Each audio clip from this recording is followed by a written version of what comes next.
സംസ്ഥാനത്ത് ഒറ്റപ്പെട്ട ശക്തമായ മഴ തുടരും. 7 ജില്ലകളിൽ കേന്ദ്ര കാലാവസ്ഥാ വകുപ്പ് യെല്ലോ മുന്നറിയിപ്പ് നൽകി.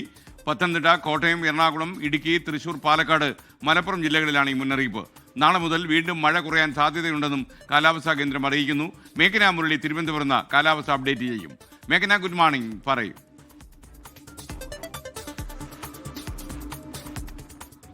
Good morning. കാലവർഷക്കാലമാണെങ്കിലും സംസ്ഥാനത്ത് പൊതുവെ മഴ കുറവാണ്. അത് നമ്മുടെ വൈദ്യുതി ലഭ്യത അടക്കം ബാധിച്ചിട്ടുണ്ട് എന്നുള്ളതാണ് കണക്ക് പറയുന്നത്. അത് സൂചിപ്പിക്കുന്ന രീതിയിലാണ് നിലവിലെ മഴ മുന്നറിയിപ്പുമുള്ളത്. 7 ജില്ലകൾക്കാണ് മഴ മുന്നറിയിപ്പുള്ളത്. അത് പത്തനംതിട്ട, കോട്ടയം, എറണാകുളം, ഇടുക്കി, തൃശൂർ, പാലക്കാട്, മലപ്പുറം ജില്ലകൾക്കാണ് ഒറ്റപ്പെട്ട ശക്തമായ മഴയ്ക്കുള്ള മുന്നറിയിപ്പുള്ളത്. ഇന്ന് കഴിഞ്ഞാൽ നാളേക്ക് മഴ മുന്നറിയിപ്പില്ല. ഇനി 21-ാം തീയതിക്കാണ് മഴ പെയ്തേക്കാമെന്നുള്ള കേന്ദ്ര കാലാവസ്ഥാ വകുപ്പിന്റെ മുന്നറിയിപ്പ് വരുന്നത്. കേരള, തമിഴ്നാട്, ലക്ഷദ്വീപ് തീരങ്ങളിൽ മത്സ്യബന്ധനത്തിനും വിലക്ക് ഏർപ്പെടുത്തിയിട്ടില്ല. അങ്ങനെ എൽനിനോ പ്രതിഭാസം അടക്കം മഴയെ സ്വാധീനിച്ചിട്ടുണ്ട്. മഴ കുറയാൻ കാരണമായിട്ടുണ്ട് എന്നുള്ളതാണ് കേന്ദ്ര കാലാവസ്ഥാ വകുപ്പ് പറയുന്നത്. അതുകൊണ്ട് തന്നെ ഈ കാലവർഷക്കാലത്തും വേണ്ടത്ര മഴ വേണ്ടത്ര അളവിൽ ലഭിച്ചിട്ടില്ല എന്നുള്ളതാണ്. അതുപോലെ തന്നെ കാലവർഷമായതുകൊണ്ട് തന്നെ മലയോര മേഖല, ഗ്രാമീണ മേഖല, അതുപോലെ തന്നെ തീരപ്രദേശത്ത് ഒറ്റപ്പെട്ട് താമസിക്കുന്നവരൊക്കെ ജാഗ്രത പാലിക്കണം. ഏത് നിമിഷവും മഴ പെയ്യാമെന്നുള്ളതാണ് കേന്ദ്ര കാലാവസ്ഥാ വകുപ്പ് ഒരു മുന്നറിയിപ്പായി നൽകുകയും ചെയ്യുന്നത്.